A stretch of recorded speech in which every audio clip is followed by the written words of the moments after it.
All right, so here we are at 512, beautiful 512 Silversage Place. You know, when we started building this house, I was like, yeah, I kind of, you know, it's like a top 10 house for me. But now that it's finished, it is like a top 3 house for me.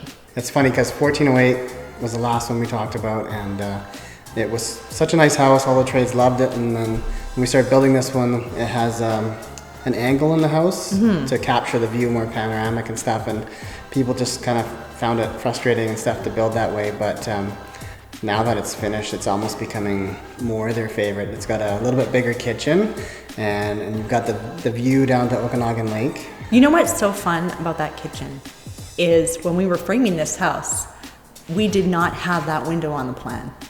And no. I remember us walking out here in the middle of winter. Actually, I was freezing. And we came walking out here onto the plywood deck, and you said, Rachel, come over here right to the corner. I want you to stand on the corner. Right on the and corner I said, of the house. I don't really want to stand on the corner because I don't want to fall off. And you were like, no, come over here. And then we stood there and we looked and we kind of turned and you said, we have to put a window in this wall. What do you think? And I was like, I don't really want to overlook the neighbor's pool, but you're like, look further. And there was Kin Beach, and we're staring at Kin Beach on Okanagan Lake. Yeah. So that was kind of a no-brainer. We had to put a window there, and I'm so glad we did. It's just beautiful. So we can see right straight down the valley, that beautiful Lavington Valley to the Monashee Mountains, right out the back window here again. Today's a bit of a rainy day, but it's still beautiful. Every time I look at this kitchen, I just can't get over the fact that the windows around the sink are just absolutely panoramic, and I can't be happier that we put in that third window.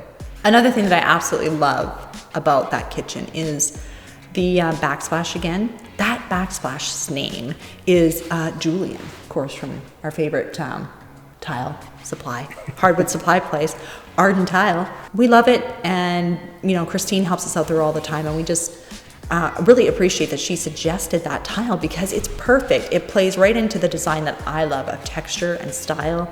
The kitchen has a really nice deep walk-in pantry now, which is kind of becoming more and more popular right now.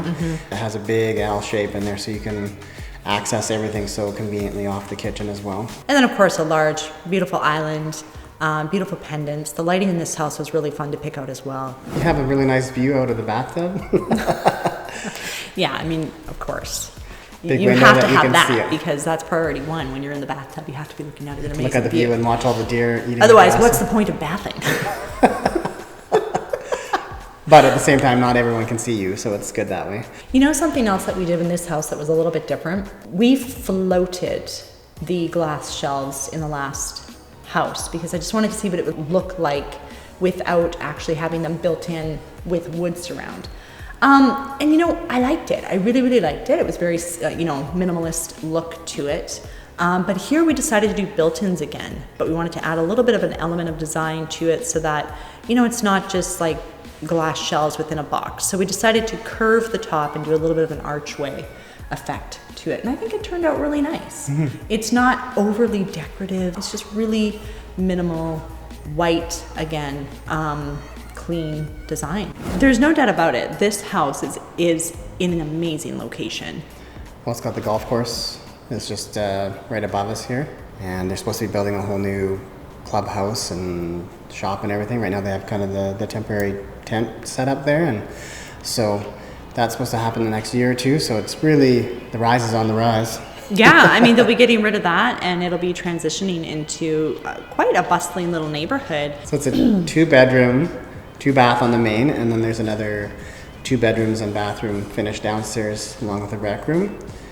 One of the neat things we've done with this is we have another room in the basement that we've only partly finished that we've set up that could become a suite, or it could be set up for somebody's workshop, or if they had a home-based business, which is especially relevant with COVID. It has its own separate entrance, but it's plumbed in for a bathroom that could be added, kitchen counters, and its own sub panel. So we tried to leave like 4 different options for people because it's a spec house that they could convert that room into something that really suits their needs. I think the guy that bought this is looking at making it a workshop. Usually when you build a house, we end up kind of, building to sell it to the lady. And we've always kind of said, if you build a beautiful kitchen, they will come. And they usually do. They walk right out of the cornfield right into the kitchen. Kitchen and the bathroom ensuite. Yeah, if they love the kitchen, they love the master. And you don't screw up the garage. Yeah, the mostly then the house is sold. Don't get too attached to this house because this house is already sold. But of course we can build you the same thing above and beyond and whatever your dream is. No problem.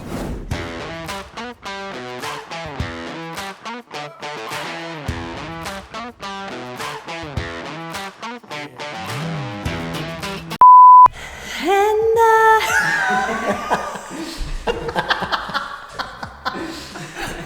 doesn't it just make you want to break into song? I forgot to mention we put karaoke in this house.